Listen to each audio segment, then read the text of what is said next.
The Classic Hollywood Movies channel from Comedy MX features golden era films remastered from the Festival Films library. Festival Films was founded in 1976 by Ron Hall. Check out his public domain collection at festfilms.com, fesfilms.com. But while you are here, binge the night away from horror to comedy, from film noir to musicals, and from war to westerns. The thrills and chills never stop at Comedy MX. So return with us now to those golden days of yesteryear.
No, not lately. Well, look under the beds and in the closets, and if they're not there, we'll go to the basement and the garage.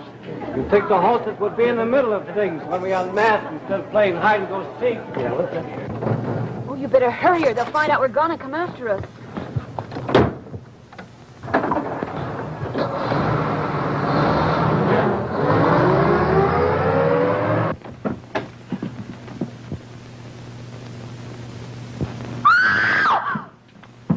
What's the matter? Oh, Mr. Kessler. Here, just let me in. Let's get him on the table. Over his feet. What is it? What's happened? Here, let me look at it. Karen. Here. Take your head out. Don't excite me. Come over here on the bed. Okay. I'm afraid he's dead. Oh, how awful. Well, I'll be doggone. Do you think they'll follow us? They can't. I cut the ignition wires on all the cars. Well, what if they should telephone ahead? I cut the phone wires, too. Oh, I'm beginning to get scared. Now, don't worry. Plain murder. 3 knife wounds in his back. Better call the police, Lennox. Yes, sir. Come on, you all better get out of here. You can't do any good. Come on, let's go.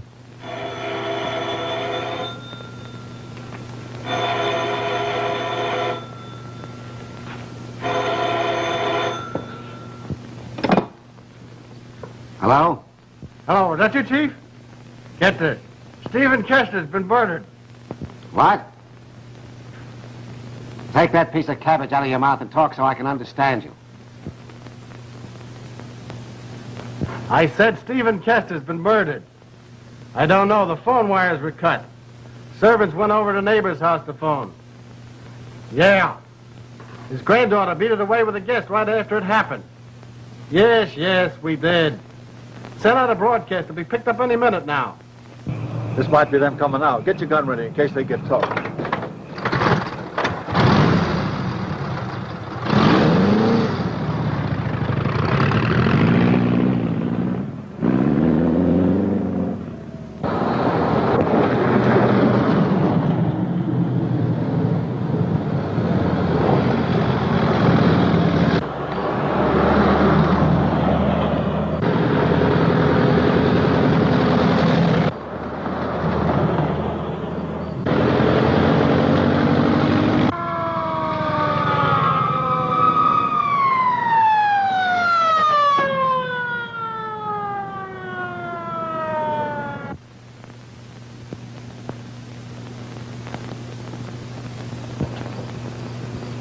Come on, move over, buddy. I'll drive. What's the idea? I was only doing 50. Oh, please, mister, let us go. We'll pay the fine. We're in a terrible hurry. Now, cut the comedy, sister. You're Jean Kester, aren't you? Oh, yes. Just as I thought. But you're going right back home. Come on, move over. What are you taking us there for? You know as well as I do. You're wanted for the murder of Stephen Kester.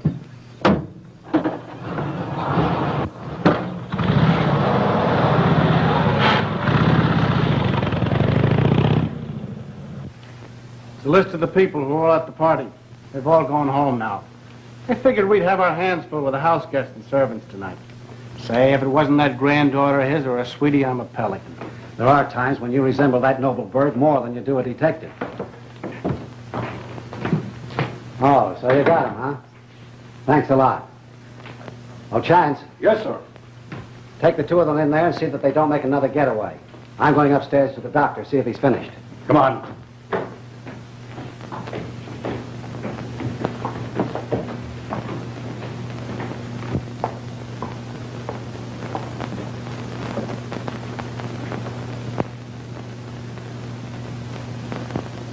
Oh, Cliff, I'm afraid.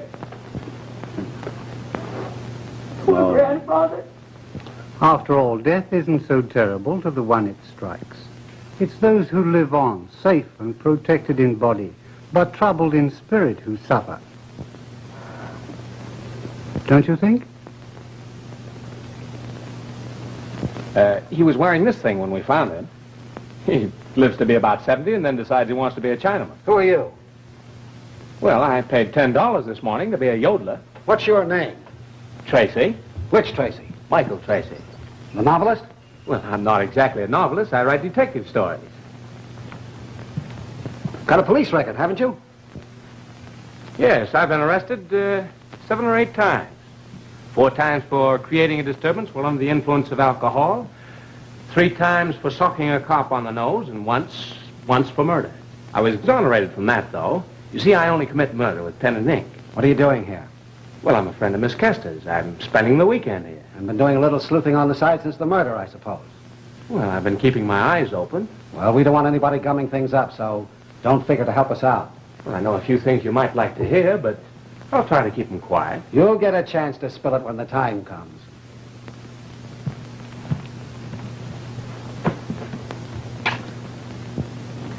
He's been dead about 3 or 4 hours. 3 wounds in the back from a double-edged knife. We've looked everywhere for that knife, but it just ain't here. Well, maybe the guy that did it's a sword swallow. I'm going to start throwing some questions. You stay here, let me know what the fingerprint men find. What's your connection here? Well, I was, Mr. Kester's private secretary. Say, a guy who thinks up mystery stories could have thought up this one, too. Probably. However, the victim was suffering from angina pectoris.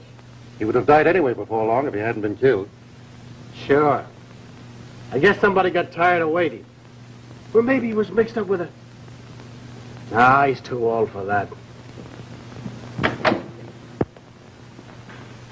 Where's the girl? Miss Kester was very upset. What with hearing about her grandfather and being hauled around like a common murderess, she went to her room with her maid. Maya's watching her. All right, sit down, everybody. Take it easy. Supposing you tell me about the last time you saw Mr. Kester alive. I know all about how he was found.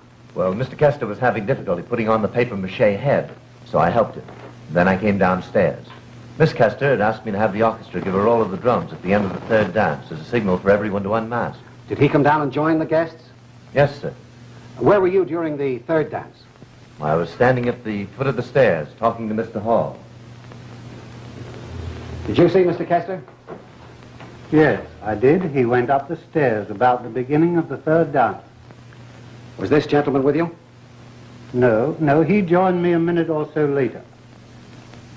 And you were there all during the last dance? No, we watched the dancers for a few minutes, and then I went upstairs. You followed Kester? No, I just went upstairs. And then what? I went to my room. What were you doing there? I was smoking. Couldn't you smoke downstairs? Yes, I could, but it was noisy, and I preferred it quiet. How long did you remain in your room? Until I heard the scream. That was a funny remark you made when you walked into the bedroom and saw Mr. Kester had been murdered. What did he say? Well, I'll be doggone.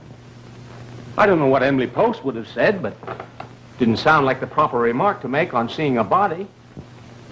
What did you mean by that? I don't exactly know. Just surprise, I guess. Were you a friend of Mr. Kester's? I knew him years ago in Mexico. He owned some mines and came to see them. How did you happen to be here tonight? I came to see him on business a few days ago, and he asked me to stay over the weekend. Where were you during the third dance? Sorry, I don't remember a thing. Oh, you don't, huh? No, I was practically unconscious all the time. Drunk? But not the way you think. I was intoxicated with a beautiful gypsy girl. Haven't idea who she was, but we were getting along swell till some French marquis cut in on us. Well, then I wandered around looking for another partner.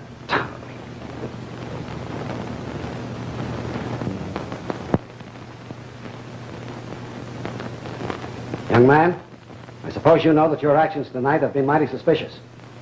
Are you accusing me of murder? I'm not accusing anybody. I'm simply trying to find out who had the motive and the opportunity to do it. Now, you come right down off your high horse and answer my questions civilly. Now, where were you when it happened? I can't very well say because I don't know when it happened. Well, where were you during the third dance? I was out on the ground smoking. By yourself? Yes, until I grew tired of smoking. Then I walked back to the veranda and met Miss Kester.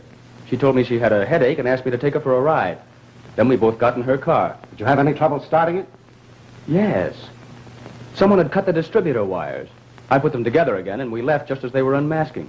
You and the young lady you're engaged to don't seem to care much for dancing, do you? I don't know what you're talking about. I'm not engaged. I'm talking about Miss Kester, and you know it. Oh, I know. Everyone seems to... Well, that's all I'm going to ask you tonight, but I want to see all of you in the morning.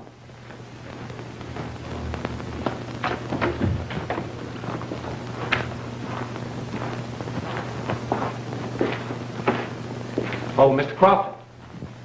I don't think you'll find Miss Kester and Mr. Miller are murderers. There's something much worse. What do you mean, worse than murderers? They're neckers.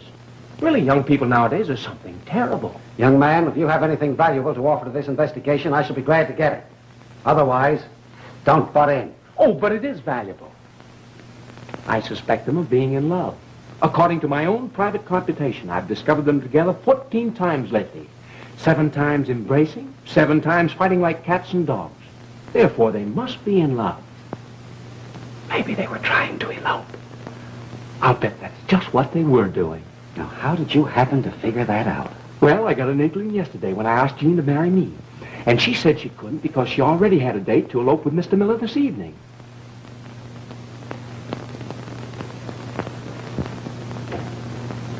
Well, he'd better not ask me because I won't tell him anything. Richard, Mr. Crofton. How do you do? How do you do? Just what is it that you're not going to tell? Nothing that would interest you. Everything interests me.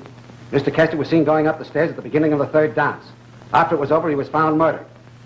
Now, just what were you doing during that time? I was dancing. All the time? Come on, you might as well tell me. I'll find out sooner or later. Well, no, I wasn't. I mean... Well, what do you mean? I mean that once during the dance, I did go upstairs for a minute. What for? It's too bad a lady can't go to her own room. Mrs. Pritchard, how long were you in your room? Only 2 or 3 minutes. Anyone upstairs at that time? I didn't see anyone. Notice anyone in Kester's room? No, the door was closed, I think. You sure you didn't see anyone? I tell you, I didn't see anyone upstairs. I don't believe you. Do you mean to tell me I'm lying? Yes. You saw someone upstairs, and you're going to tell me who it was. But I tell you I didn't. I didn't. Don't lie. Because it'll only be all the harder for you. But I tell you... Who was it? All right. I'll tell. And you did see someone upstairs. What were they doing? Well, I opened the door to our room and started out. Then I remembered I'd forgotten to turn out the light in the bathroom, so I went back. And just as I stepped into the hall, I saw someone coming out of Mr. Kester's room. And who was it? Come on. It was Jean Kester.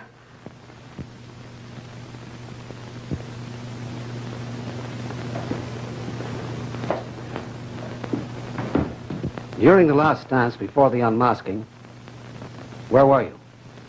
was in my room. Why? Was tired and wanted to rest. How long did you remain in your room? Oh, during that dance. I had a little headache. I felt some fresh air would do me some good. So I went downstairs and asked one of the guests to take me for a ride. Mr. Miller's a pretty good friend of yours, isn't he? Oh, good enough. I understand you were engaged. Oh, yes. That's what everyone thinks. But there's not any truth in it.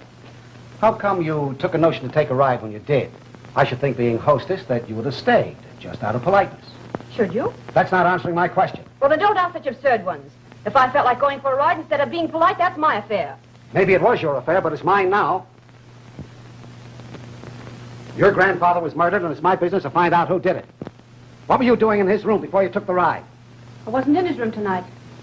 You would swear to that? Of course I'd swear to it. You don't think that I killed him? No. But I think you know who did. Well, I don't.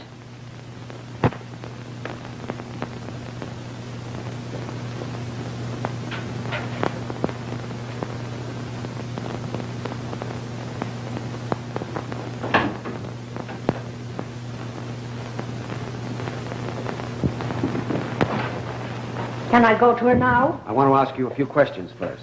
Where were you during most of the evening? I went upstairs when the dancing begun, having gotten things started satisfactorily in the kitchen, and having told Lennox, he's the butler, to look after the guests. That was my privilege to tell him. You know, I haven't been with the Kesters for 27 years, and him only 20. I went straight to Jean's room, started picking up, and I've been there ever since. Were you alone all that time? No, sir. Who was with you? Jean for a short time. How long? Well, there'd been 2 dances. I could tell by the music. Jean came upstairs and said she was tired and wanted to rest a while. I said maybe a little fresh air would do her good. She said she'd hunt up Mr. Miller and ask him to take her for a ride. She went downstairs and I went on with my sewing. When did Miss Kester leave her room? A few minutes before all the screaming and running around out there when they found the body. And then she went directly downstairs? Yes, sir. How do you know? I watched her. You mean your door was open? No, sir. You don't catch me sitting around in no room with the door open. It's bad luck. But when she left, I went to the door with her and watched her go downstairs. Just one more question. Is Miss Kester engaged to Mr. Miller? Land sakes, no. A lot of people think so, but there's nothing to it. They're just good friends. Thank you. That'll be all for now.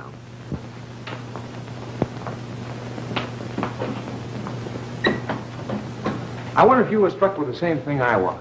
What was that? The similarity of Miss Kester's, Miller's, and Dora's story. Yes, I got that. They seem to check all right. Well, just a bit too all right, don't you think? What do you mean? Well, they answered that engagement question the same way. Statistics prove that you can't get 3 honest observers to tell the same story. It's psychology. Proving that psychology can go wrong.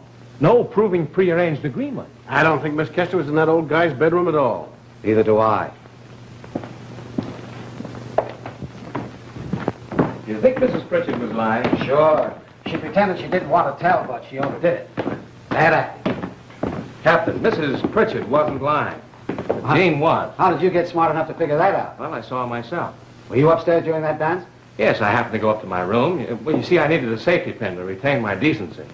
And while I was there, I saw Jean come out of her grandfather's room. What else? Well, she seemed upset and in a hurry. I didn't see Dora, but that proves they're lying, doesn't it? Did you see Mrs. Pritchard? No, but I don't see how she missed seeing me. If she did, I'll have to thank her for keeping her mouth shut. Why are you so interested in pinning the murder on her all of a sudden? Well, I'm the disappointed lover. In any good old Victorian novel, that's motive enough for committing a murder, isn't it? No, not in this case. That's no reason for croaking the old gent. Could be. He might have favored Miller and disapproved of me. Well, did he? Yes. You're the biggest fool I have ever seen. Well, when it comes to a choice between my neck and the lady's, it's just too bad for the lady. You couldn't be mixing up in this case just to get material for a novel, could you? I might be. Well, watch out you don't get into trouble. You're not above suspicion, you know.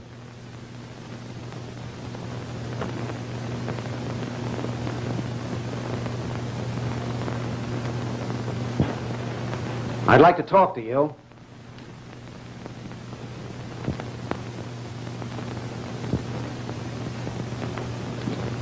Where were you this evening during the dancing? After the music started, I went upstairs to pick up Mr. Kester's things and turn down the bed. Then I went down the back stairs and was busy in the kitchen until I heard the scream. Did you see anyone in the hall? No, sir. What kind of a man was Mr. Kester to work for? He was a Simon Legree, sir. It's been most difficult to put up with him these past 20 years. You pardon my saying it, sir, but there's no one who won't be glad that he's gone. Did you have any quarrel with him lately? No, sir. I never argued. I just kept my feelings to myself, sir. Do you know of anyone that did have a quarrel with Mr. Kester? Yes, sir. Who? Mr. Hall, sir. What kind of a quarrel? Well, Mr. Tracy was there at the time. Perhaps he could tell you more about it than I could. All right. Now is the chance for you to say something important. I happened to be downstairs the day he arrived. He refused to give his name to Lennox or state his business. Kester asked him to come in. As Hall started toward the study, Jean came downstairs. When they both saw each other, they stopped cold. That right, Lennox? They did, sir. He stepped closer to her as though he intended speaking to her, but she just stared. Then he turned away and I let him in the study. As I closed the door after him, I heard them almost immediately go into an argument. What about? I don't know, sir. I never eavesdropped. Did you happen to hear what they were arguing about? No, but they were both hot under the collar. I asked Jean if she knew him. She said she'd never seen him before in her life. Then Kester came out with Hall and introduced him. Said he was an old friend and was going to stay here a few days. Any other quarrels that you know about? Yes, sir. The one he had with his granddaughter, sir. What was that about? I wasn't there, sir, but Mr. Pritchard was. You tell Pritchard I want to see him. Yes, sir. Did you notice that he never dropped that "did you ring, sir" attitude all through the hubbub? Well, what of it? Well, I'm never satisfied with a murder unless it involves an old family retainer. They always know about the household skeleton. Well, I'm not interested in your theories. This is no book murder. Well, what did your men find out? The ignition wires and the distributor wires are cut on all the cars except the one Miller drove away in. And the ignition wires are cut on that. And the telephone wires are cut twice. Meaning what? Well, I'm trying to figure it out. In the meantime, we're looking for shoes. Shoes? Yeah, where the wires were cut on the Kester's bedroom, there's an impression of a heel. We've made a cast of that. You want to see me? Oh, yes. I understand that Miss Kester and her grandfather had a quarrel yesterday. What do you know about it? Well, Mr. Kester rang for me, and as I was going down the hall, I heard the sound of their voices.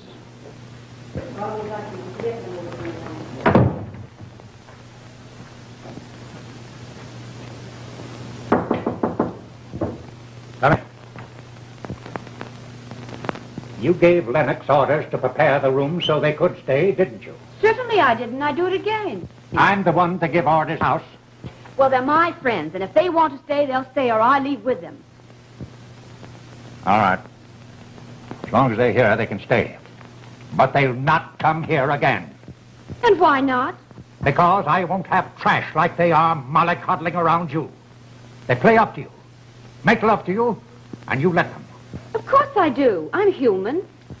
They've asked you to marry them, both of them, haven't they? And why? Because they want to get their fingers on your money. Well, they'll not get 1 cent. You'll not marry either one of them. I'll marry whom I please. When the time comes for you to marry, I have a list of eligible men that will call on you. I suppose you think you can tell me when and whom I should marry, and that I'm to have a boy and he's to be named after you. Rot. Do you think you can arrange my life for me? You've forgotten what you did to my mother? You leave her name out of this. Oh, you're ashamed to talk about that. You ruined her married life, and you killed her just as sure as if you stuck a knife in her heart. But you can't do that to me. We'll talk no more about that now. I'll see these men, both of them, after the party. And I'll buy them off. That's all they're after. Pritchard? Yes, sir? You are to pay up all charge accounts of Miss Kester's and close them up. I'll not be responsible for any more of her debts. Yes, sir. Do you think you can bully me by stopping my money?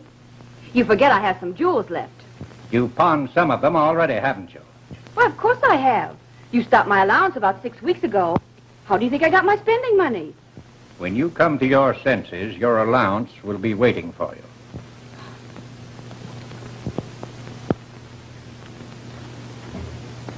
$200, $400, $600, $800, $1,000, $1,200.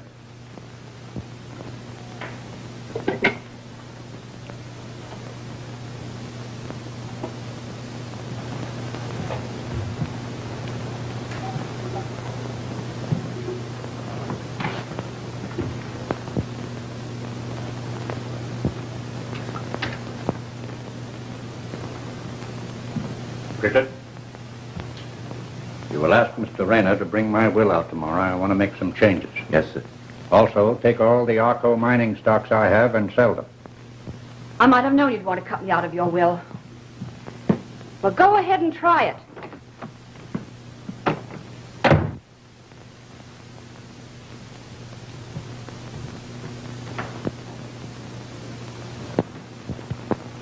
Then I left. I sent the checks to close the charge account and delivered his message to Mr. Rayner. You know what the reference to her mother was about? Well, not exactly. Miss Jean's mother died when she was 2 or 3. Her father also. I think they lived in Mexico. Then Mr. Kester brought her here. Since then, she's been at one school and another. For the last few years, I've been in Europe. Well, I guess we all better get a little sleep. Oh, you get hold of that lawyer and the will the first thing in the morning. Yes, sir. Say, do you suppose Hall being from Mexico fits into that story about Jean's mother? Oh, any fool could figure that out. Put that in your book. Rayner, have you a copy of the new will? Yes, sir. But it was never signed. In just what way does it differ from the old one? The residue of the estate, instead of going directly to his granddaughter, was to be held in trust by Mr. Hall, and then go to Miss Kester or her heirs on his death.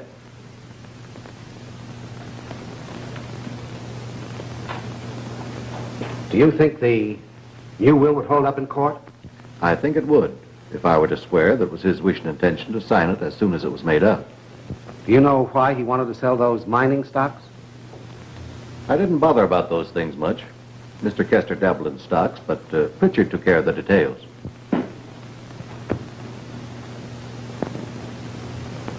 Mr. Kester disinherited his granddaughter and was murdered before he had a chance to sign the new will. Do you know anything about the Arco mining stocks that he wanted to sell? Not much. The mine is somewhere in Mexico. Does he have a list of those stocks? Yes, sir. Where did he keep them? In a little black book. He generally kept that in the wall safe in his bedroom. Do you know the combination of that safe? No, sir. Who did? And Mr. Rayner. And Miss Kester. She sometimes kept her jewels there. I'd like to have a look at the contents of that safe, Mr. Rayner. Yes, sir.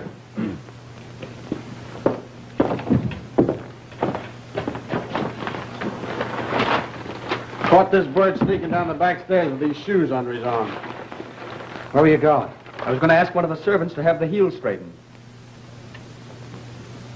Looks like the same round holes that were in the mold. Yes, Chief, same round hole. I'm not the only one that wears rubber heels.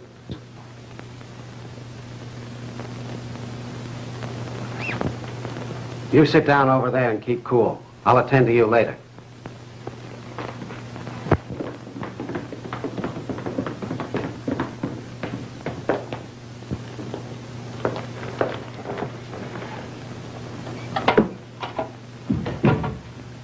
Have you got a key to this box? No, sir. Mr. Kester usually kept it in his pocket. I'll take a look among his things. Never mind. The lid's been jimmied.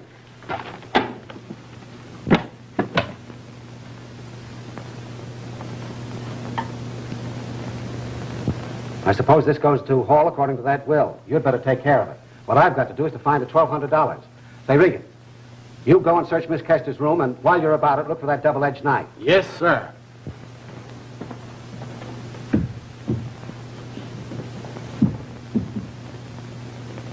This what you're looking for? What are you doing with that? Cutting open some of the pages in this book. May I have it? Sure, I detest knives.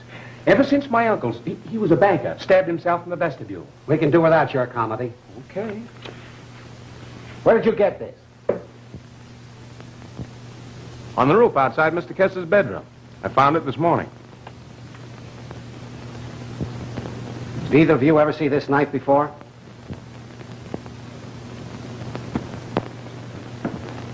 Did you ever see it before? Yes, sir. Where? In a scabbard on Mr. Hall's dresser. Miss Kester?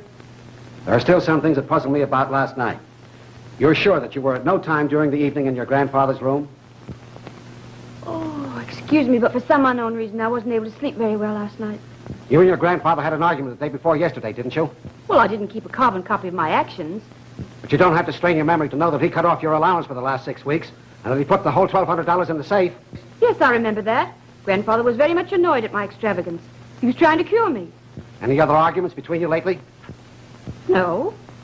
Then why did you deliberately go to that safe and take out the $1,200? Well, how dare you accuse me of that? Your fingerprints were found on the knob.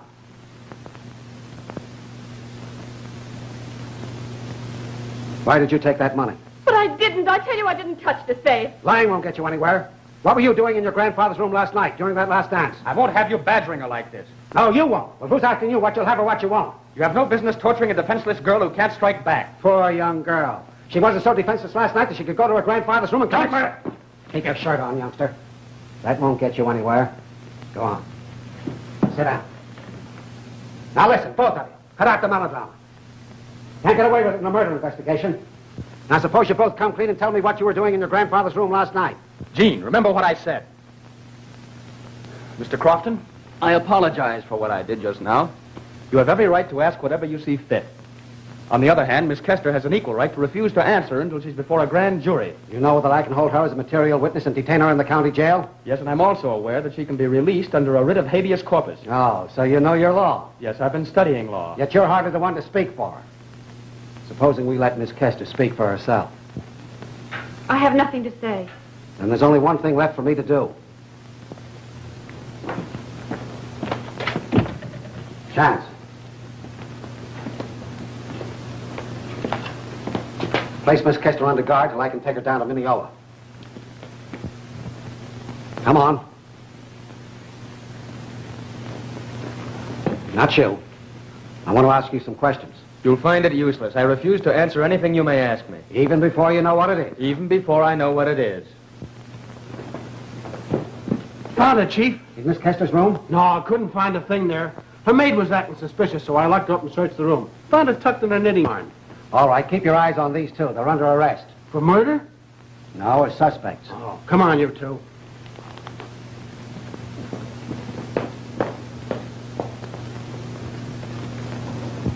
Nerving fools. Oh, I think they're just scared. You think? Well, I think I've got this case about sewed up.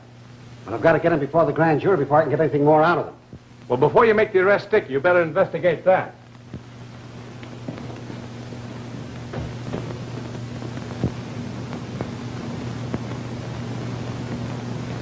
Mr. Hall seems to be in a hurry.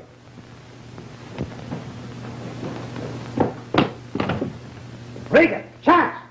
That Hall guy's trying to make a getaway over the fence. You get hold of him and bring him right back. You understood my orders that no one was to leave this place, didn't you? Yes. Then why did you try to make a getaway? I can hardly approve your choice of words. Answer my question. I was merely trying to catch the 227 for New York. What for? I had an engagement. Who with, what for, and where? I had an engagement with my lawyer, Mr. Bertram F. Howe. When? Tonight at 6 for dinner at his apartment. What for? The nature of my business is purely personal. Oh, in other words, it's none of my business, I suppose. If you prefer to put it that way. Well, I've had enough of that kind of talk today, and I'm tired of it.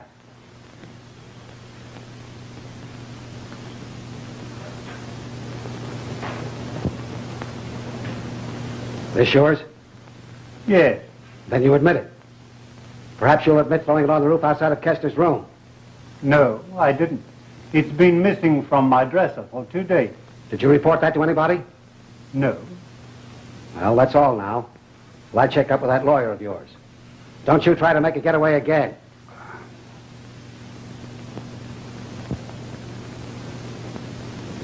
Oh, Mr. Hall.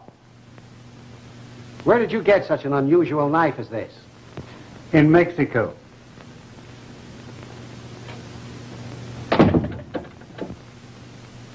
I want to speak to Mr. Bertram F. Howe. Never mind who it is. I want to talk to him. Oh, you know where he can be reached? Thank you. Hall's lying, too. Howe's been up in Maine for a week. He's not expected back until tomorrow. Well, I think Hall took a long chance and missed. Oh, you thinking again? It's mighty smart of him. Well, I suppose you know who killed Kester. Certainly I do, but I've got to prove it. Where's that lawyer and the secretary? Up in Kester's room looking over his stuff.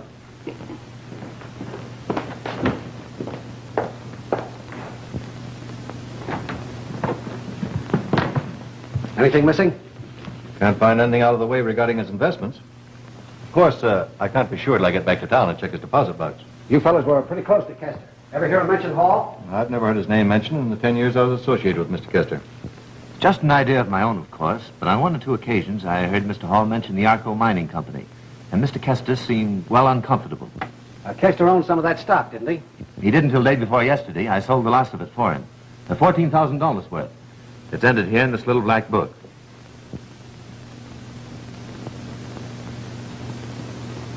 Did Hall have any visitors since he's been here? No, sir. Make any phone calls? Not that I know of. Did he write any letters? Yes, sir, he did. A few days ago, he rang for me, handed me a letter, and asked me to have it sent registered special delivery. Did you notice who to? I did, sir. Seeing as how he wanted it registered.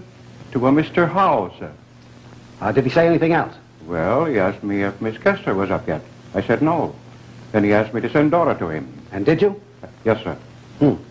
First she lies for the girl, then she hides the money, and now she's in cahoots with this fellow Hall.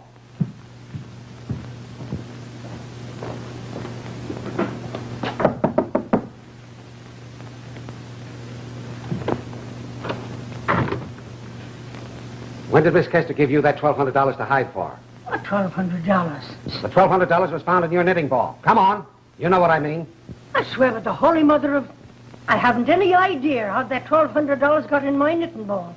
I must say it's risky business to be playing tricks and hiding $1,200 in my knitting ball. Stop saying $1,200 in your knitting ball.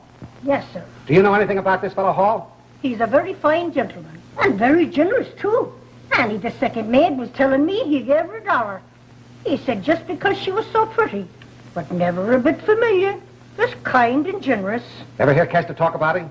Never a word. Did you ever see him before? Never set eyes on him. Then what did he want with you in his room yesterday? Lennox was allowing his room to be neglected. Only one washcloth, and a broken curtain sash, and the dust was 3 inches thick. I should have seen it. Why did you tell me Miss Kester went directly downstairs when you knew she went to her grandfather's room? She didn't. I saw her go downstairs. Mrs. Pritchard told me she saw her come out of that room. If you want to believe her, go ahead. 5 years I've known her, and never a word of trust could I put in her. Thank you. She's grand. Tremendous. I'd take my hat off to her if I had a hat on. She's a marvelous liar, that's what you mean. It looks to me like a murder syndicate. Miss Kester, Miller, Hall, and Dora. All of them know something they're not telling. And their lies don't hang together. There's something I should have told you about a while ago, but he was such a decent fellow that I hated to believe it of him. What is it? This. I saw it fall out of Hall's pocket right after lunch. Thank you. Thank you very much. Blood? Of course it is. Or you'll find it's his own. I was walking around the house with Hall this morning, and he got a nosebleed. That guy hasn't got blood enough to get a nosebleed.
I'm awfully sorry. Oh, you frightened me.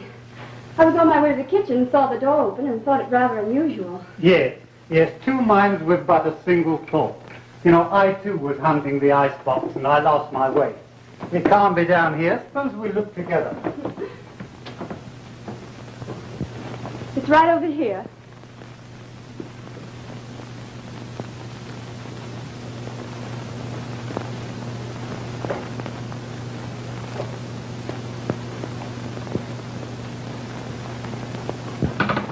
Hello, Glutton. Save some rice pudding for me.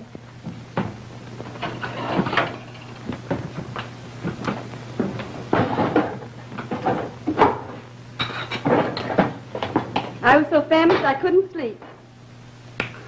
Cold mutton. I've been thinking of this all the evening. That's one dish I couldn't relish in a house of murder. This is what I like. Informality. Wouldn't the papers like to get a picture of us sitting around in our sleepers? Goodness knows what my husband would think. Please don't mention our meeting tonight. Even though it was accidental. Don't worry on my account, madam. Well, you speak for yourself. Don't worry, I won't tell it. Human nature's a funny thing, isn't it? Here we are, all under suspicion for murder, sitting around eating. We must have clear consciences, or none at all. Your insinuation is unjustified, Mr. Tracy. My conscience is clear enough to resent that remark.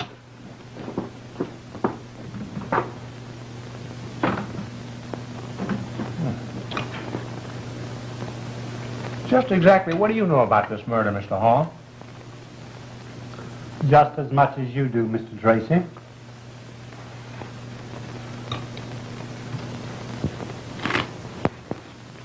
How do we know you didn't do it? Well, for one thing, I wasn't mentioned in his will. Come on. He never did me any dirt. I didn't want his money, and he hasn't anything on me. The only reason I might have had for killing him was that I didn't like him. He was a snob. It's a swell reason. Certainly, it's always a good reason for making away with anyone. Then I'm 6 feet tall, weigh 185 pounds, and belong to the Bombay Bicycle Club. Say, you're not throwing me off with a lot of that fresh gab. I was just thinking. What? I was just thinking somebody's liable to be bumped off any time now. How do you figure that? Well, when anybody starts suspecting the real murder, they're generally quietly bumped off. Well, that gives me an idea. Maybe my life won't be so peaceful now. What do you know? Did it ever strike you that it was Mrs. Pritchard who opened the closet door and found Kester? Yet her fingerprints were not on that doorknob. Say, boy, you got something there. And another thing, Mrs. Pritchard was on that second floor during the last dance. Yeah, and so were you. I've got another idea. Huh? Yep. You know, that little black book might tell a big story if it could only talk. Ah, you pain. You're always going in for little black books. Well, I told you somebody's going to get bumped off.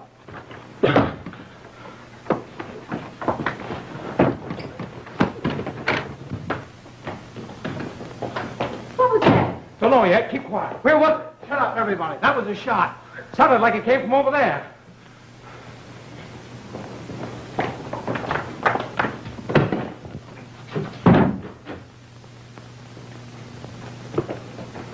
Pritchard, wake up. Wake up, Pritchard. Come on, wake up. What's the matter?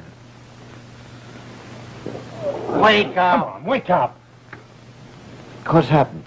We heard a shot, and it sounded like it came from this room. Anyone been in here? Oh, where's my wife? How do I know? Who sleeps next door? Mr. Hall.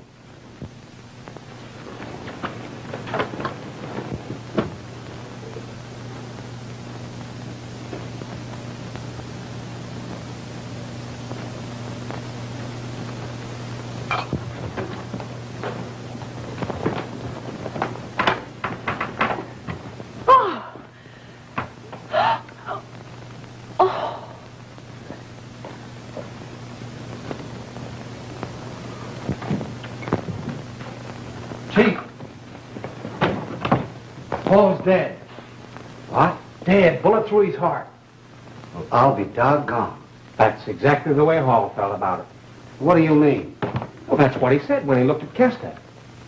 Say, I never did understand what he meant. We find the body in the bedroom. We left everything just as we found it last night. He probably knew we were closing in on him and took the easiest way out. They've had a grudge against Kester for years. Oh, pardon the interruption. But I don't think Hall killed Kester. And I don't think he committed suicide. All right, Smarty. Spill your theory. Well, I was just wondering. Why wasn't Pritchard awakened by that shot? And why wasn't his wife in the room with him? Maybe he was doped. Right. That's why I've been hanging on to these. And I think your chemist will find that someone's been hitting the junk. Tell the butler I want to see him and get me Pritchard. Right.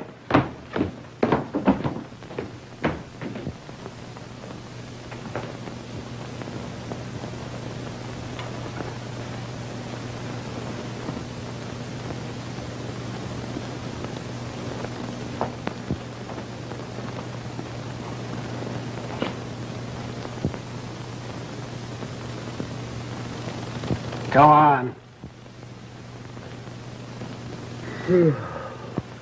Funny, I don't seem to be able to keep awake. You had a glass of wine last night, didn't you? 2 glasses.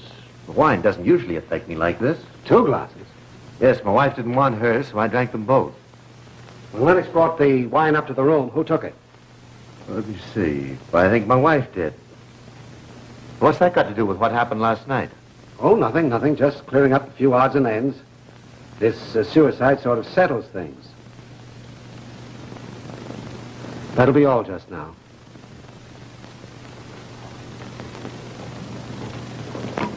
Where was Mrs. Pritchard last night? Well, let me think. I don't know. I didn't take any notice of her until after everything was over.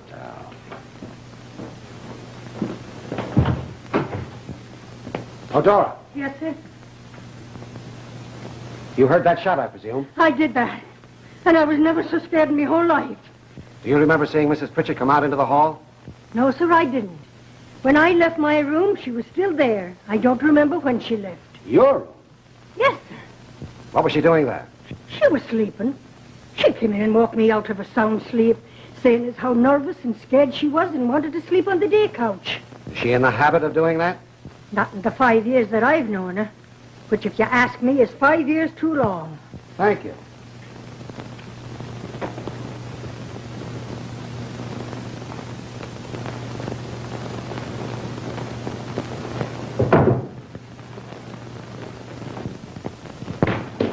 Oh, Captain, I realize you want me to stick around here till this business is over, but I'd like to go to town today, if you don't mind. Oh, I promise I'll be back this afternoon, and I couldn't get away if I wanted to. You all know me. You know where he was last night when the shot was fired? Yeah, he was with me. All right, then, you can go. Thanks. But listen, no funny business. Put a tail on that guy. I sure would like to pin something on him. Now, don't tell me you saved enough money to buy Arco mining stock. No. Tell me what you know about this company. Well, the Arco mine is in Mexico. It was developed under a partnership between Stephen Kester and a fellow named Roger Hall. And back in 1914, Kester froze the other fellow out, unloaded his stock, forced the prices down, and left Hall holding the stack. Since that time, he's bought a lot of that stock back, and now it's one of the most valuable stocks on the market. How much stock did Kester hold? Well, you'll have to see the bank he did business with to find that out. All right. Suppose you use your influence with that banker and call him up and have him have all the information when I get there. I'm in a hurry.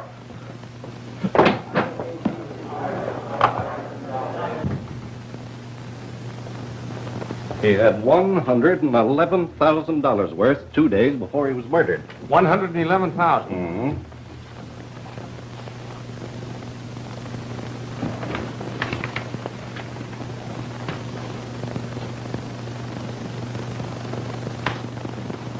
Thanks.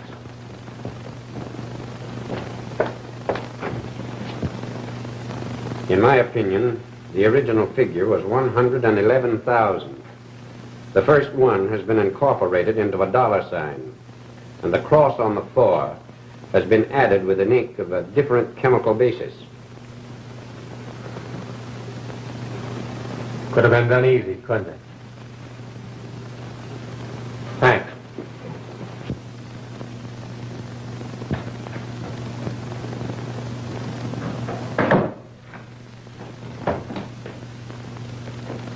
Well, here I am again. Where's everybody? In there. Then Mr. Hall didn't have a dinner engagement with you last night. No, he did not. You've heard from him lately, though. I received the letter which you have there. Dear Bert, enclosed find a letter which you will keep with the rest of my stuff for delivery after I'm dead.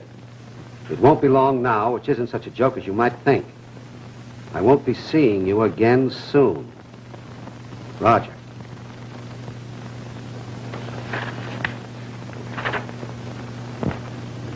You knew Hall pretty well, didn't you?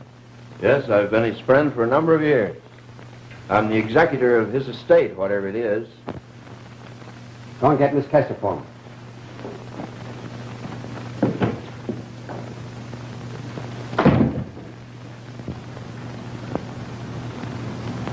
You can tell by the way they're acting, they don't think it's a suicide. Cliff, it's no use. We can't go on. We've got to tell them. Gee, now do as I say. You've got to keep your mouth shut. It's our only chance. You don't know the police like I do. Come on, Romeo and Juliet. The chief wants to see you. Come on.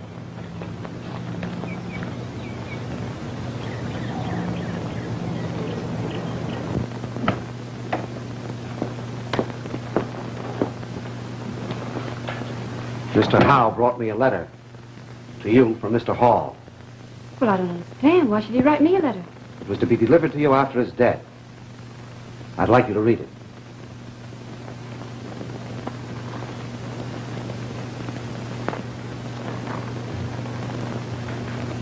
Do you mind if I read it aloud?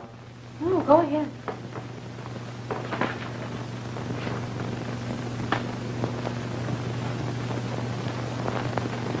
Dear Jean, once upon a time, many years ago, I amused you for hours by crawling on all fours back.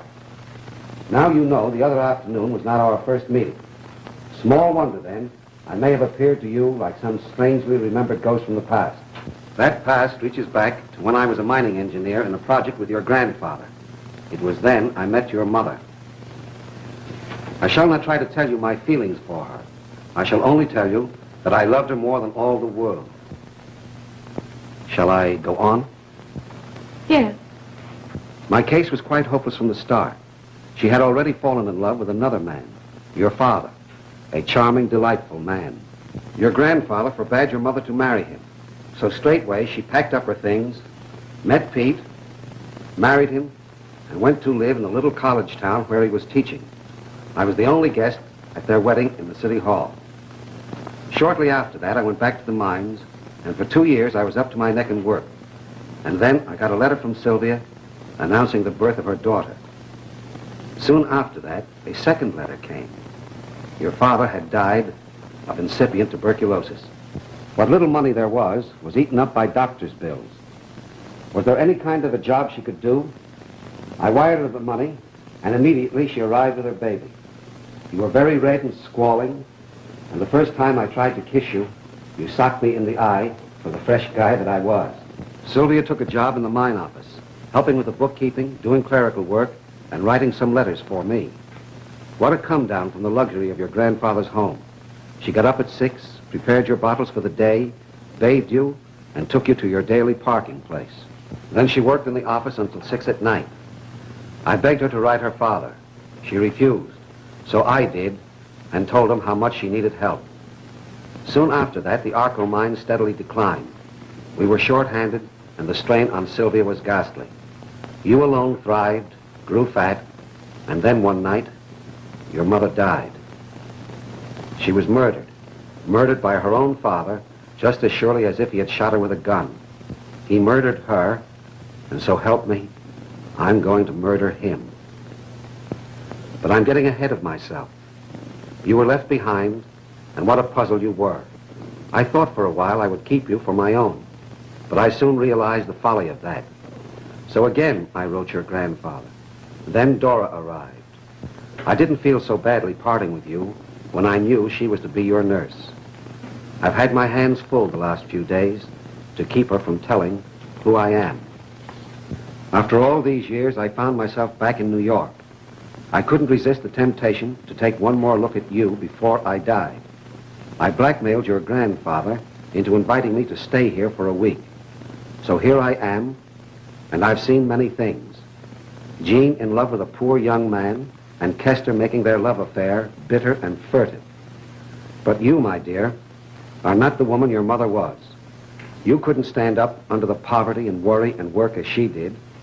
And so for the sake of Sylvia, whom I loved, and for charming Peter, and for the baby who socked me in the eye, I'm going to solve your problems for you. It's a very simple solution. 2 bullets. One for Kester, and one for myself. Just when I shall do it, I haven't decided yet. I can see too plainly the smoldering, maddening frustration that your Cliff is trying so hard to keep in check. I don't want him to beat me to the pleasure of murdering Stephen Kester. Lovingly, Roger Hall. That isn't true, that part about Cliff. The rest of it is, every word of it. He killed my mother and I hate him. But that isn't true about Cliff. No, I know what he meant when he looked at Kester and said, well, I'll be doggone. It was just pure surprise. No wonder he was surprised. Someone did beat him to it. Oh, why don't you let us alone? Why don't you stop digging into this? Hall admitted that he killed my grandfather and then committed suicide. Yes, he did. And that's just what we're going to do. Let it stand as it is.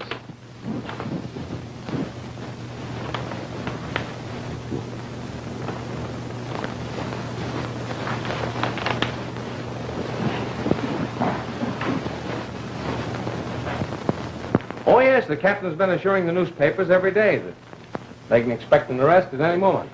But you know the captain, he has to have his little joke.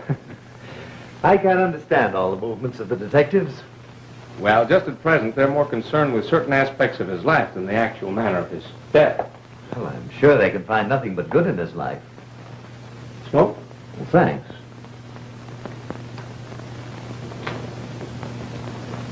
You know, we've been going through his notebook. And we found some items that are rather puzzling. But I thought he kept everything in his private book quite clear.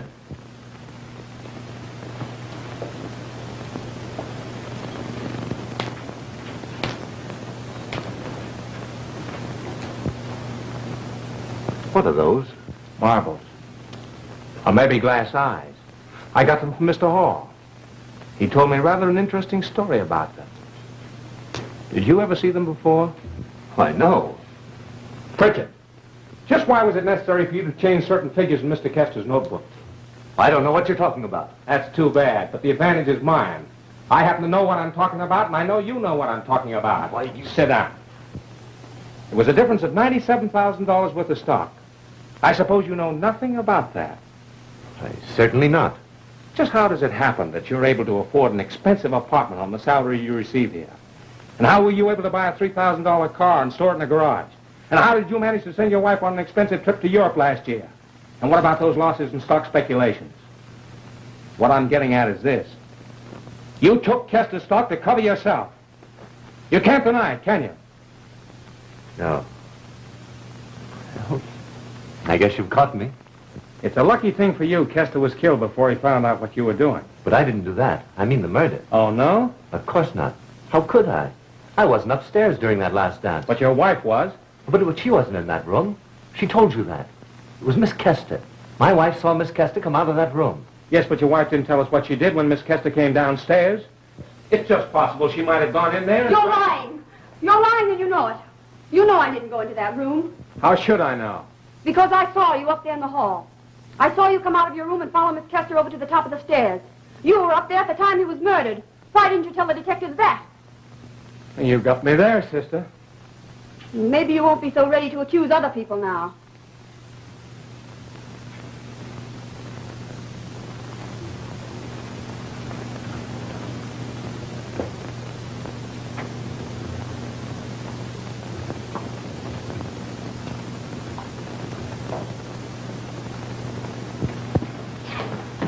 Crofton.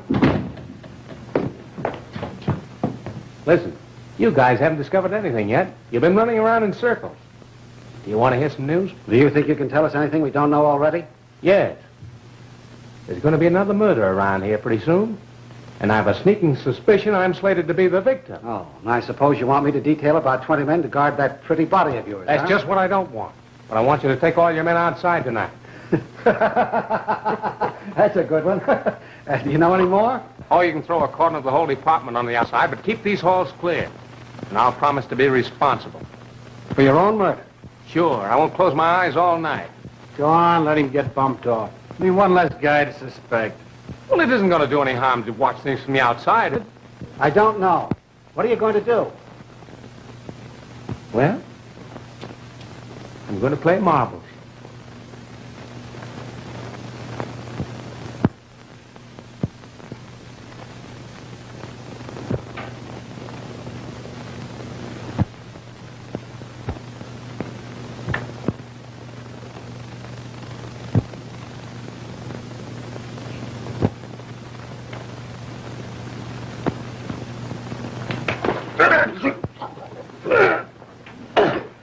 There's one time when you won't be able to wipe those fingerprints off. What fingerprints?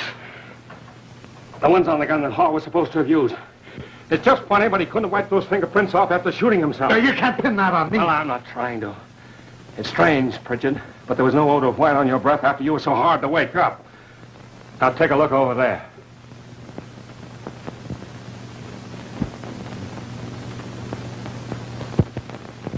You made your first mistake when you bought 2 Chinese outfits from the same place. You made your second mistake when you threw one in the incinerator and tried to burn it. You forgot the eyes wouldn't burn, didn't you? Yes. Now I want to hear from your own lips. Just when you slipped that disguise off and showed up downstairs among the dancers. Come on, spill it. It was you down there among the guests, wasn't it? Yes. I thought so. I asked him a question, and he rushed off without answering it. I thought it was funny at the time. Well, come on, spill it. Just how did you do it? I went upstairs, just like Hall testified. Only it was me instead of Kester. And I slipped out of the outfit and threw it down the chute of the incinerator. I threw in a lighted match and some papers.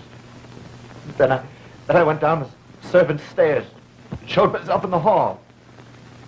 You killed Kester earlier in the evening and threw his body in the closet, didn't you? Yes. Yes, I did. Why? Do you know why? You told me why yourself this afternoon. You know what you'll get for it, don't you? Well, I know. But I don't care. It's better than this suspense. My wife made me do it. She nagged me till I got myself in a hole I couldn't get out of any other way. I'm not to blame. She is.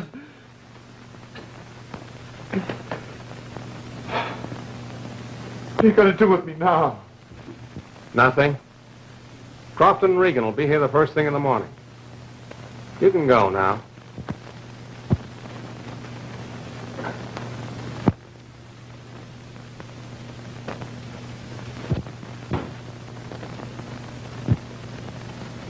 I said you could go now.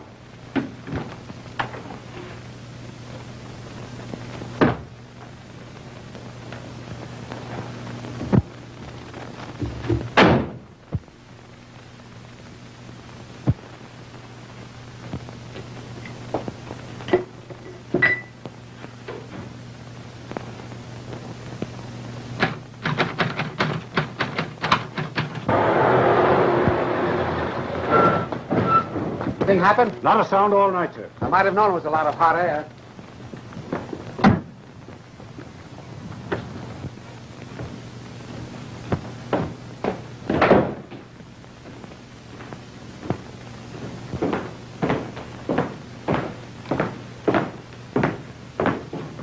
Oh, good morning, Captain. Nice morning. You look as though you were drawn through a knothole. What happened? Nothing. Except that. It sounded as though it came from Mr. and Mrs. Pritchard's room.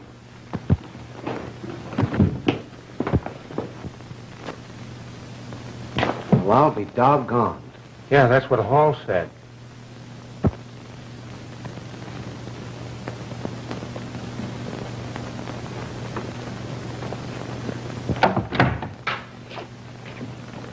Listen, there's just one thing I want to know.